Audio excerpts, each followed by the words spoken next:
नाशिकच्या पालकमंत्री पदाचा तिढा सुटल्याचं वृत्त आहे। भाजपकडेच आता नाशिकचा पालकमंत्रीपद राहणार आहे। गिरीश महाजनच नाशिकचे पालकमंत्री असतील अशी सूत्रांकडून माहिती मिळते। सिंहस्थ कुंभमेळ्याकरता नाशिकचं पालकमंत्रीपद अन्य कोणाला दिलं जाणार नाही असं आता सूत्रांकडून कळतंय। मात्र रायगडच्या पालकमंत्रीपदाचा तिढा अद्यापही कायम आहे। या सगळ्या विषयी अधिक माहिती घेऊया आपल्या प्रतिनिधी मीनाक्षी म्हात्रे यांच्याकडून। मीनाक्षी, नाशिकचा पालकमंत्री पदाचा तिढा सुटताना पाहायला मिळतोय, पण रायगडचा मुद्दा अद्यापही कायम आहे।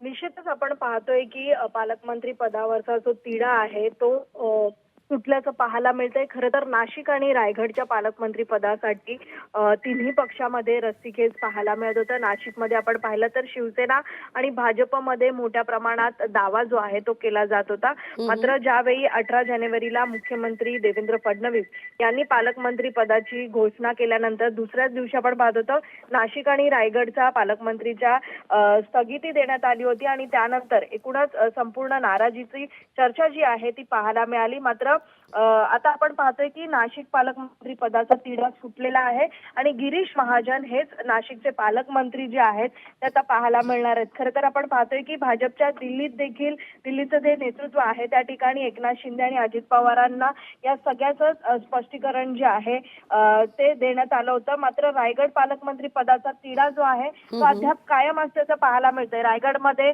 राष्ट्रवादी अजित पवार आणि शिवसेना एकनाथ शिंदे यांच्या पक्षाकडनं दावा केला जात आहे। खरं तर आता रायगडचा तिढा कधी सुटतोय पालकमंत्री पदाचा आणि कोणाला ही जागा मिळते हे पाहणं महत्त्वाचं राहणार आहे।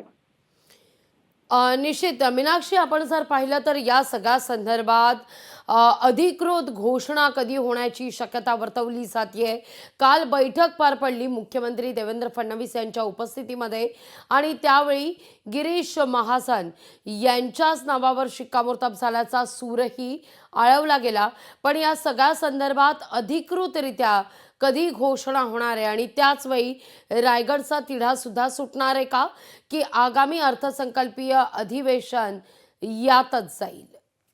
निश्चितच आपण पाहतोय की बैठक जरी पार पडली असली तरी या संदर्भात रायगड आणि नाशिकचा तोडगा जो आहे तिढा जो आहे तो येत्या 2-3 दिवसात सुटेल आणि या ठिकाणी आपण पाहिलं तर पालकमंत्री पद असल्याशिवाय बाकी बैठका ज्या आहेत ते करता येत नाही आणि नियोजन जे आहे नियोजन समितीच्या बैठका ज्या आहेत त्या देखील घेता येत नाही। हे जरी तितकंच खरं असलं तरी आपण पाहतोय की कुंभमेळ्याच्या नियोजनाबाबतीत सगळ्या गोष्टी ज्या आहेत भाजपचे जे मंत्री आहेत गिरीश महाजन यांनी ही काल माहिती दिलेली आहे आणि या संदर्भातच आपण पाहतोय की मुख्यमंत्री आणि दोन्ही उपमुख्यमंत्री जे आहेत बैठक घेतील आणि लवकरच या संदर्भात जे आहे ते निर्णय जो आहे तो जाहीर करतील। खरं तर आपण पाहतोय की नाशिकचा जरी तिढा सुटला असला तरी रायगडमध्ये मोठ्या प्रमाणात रस्सीखेच जी आहे ती राष्ट्रवादी आणि एकनाथ शिंदे यांच्या शिवसेनेकडनं केली जाते। कारण रायगडमध्ये आपण पाहिलं तर भरत गोगावले अनेक दावे करताना पाहायला मिळत होते, तर तिथेच